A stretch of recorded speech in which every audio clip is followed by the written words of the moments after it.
Grabe, tika na makakompleto ang Team 7. Oh, wait lang papasok na rin. Nagamit yung Revitalize at Kick Hidot. Ay, umaatras na rin, pero natali siya. Antonio win at first blood. At napaganda simulan para sa Smart Omega. Chomskirt with those pokes. Habang si Ukiri sa habol din. Super Yoshi kailangan ng lumayo. Pero ang bangungot pa rin na magtatagumpay doon sa unang pagong ng laban. Kaya lang sabi nila, sige, kuha nga tayo ng isa na din siling turret. James Pang sa umaabante din. Habang si Ukira lumalayo na, flicker na gamit. Mission. Okay, makakaset ang play. Naku, alam ata si Andorio ang magiging target nila at mabilisang Counter-Strike. Pero James Pang ang binadala. Ngayon, tinawag na si Barbier. Phantom Seed may nagamit.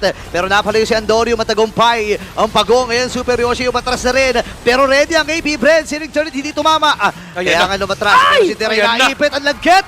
Nung mga pokes mula kayo here. Joey na kill. Habang nakapana din si Andorio. Pasok din kaagad si Super Yoshi. At nakadalawa. Omega, tanong mo, paano siya kaya itong play na to? Okay, sa pixel na naggaling! At mabilis sila, tumakakan si Jom. Kailangan mata si Super Yoshi, kalahating kanyang buhay dito, folks, from AP Bren.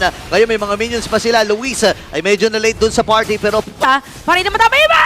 Naku, hindi pala alam na napakarami nun. Nagamit yung Vengeance. At tanong kakayanin pa ni Luis. Yung Pokes, Shisho with a kill. Ngayon naman si Kekedoy naka-frontline na nga rin lang. Habang kailangan lumayo dito ni James Pangs dahil ang liit ng kanyang buhay. Pokes na naman from Chomskirt. At the dispersion rotation.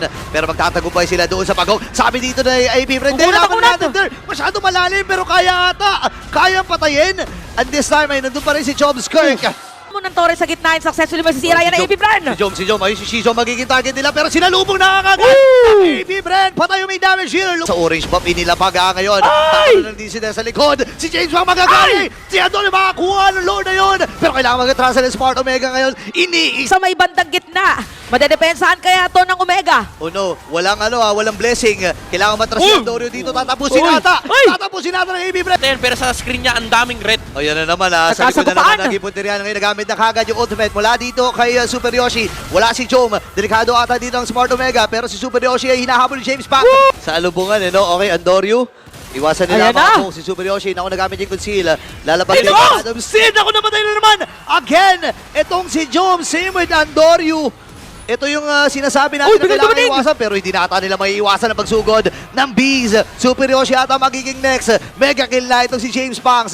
Flicker na commit na rin ni Super Yoshi. May float sila ng minion sa gitna. Pwedeng ito na lang ang pansinin ng AB Bren. Ayaw pa uwi si Super Yoshi. Double nga yata talaga to dahil hindi na nga makakauwi dito si Chomskirt habang si Luis lang ang natitira. Meron ka kompletong players. Ginamit yung Glorious Pathway para mapapakal ba? Ayun na, tatapusin na nga talaga ng AP Bren ang laban na ito. At sila ako ng Game 2.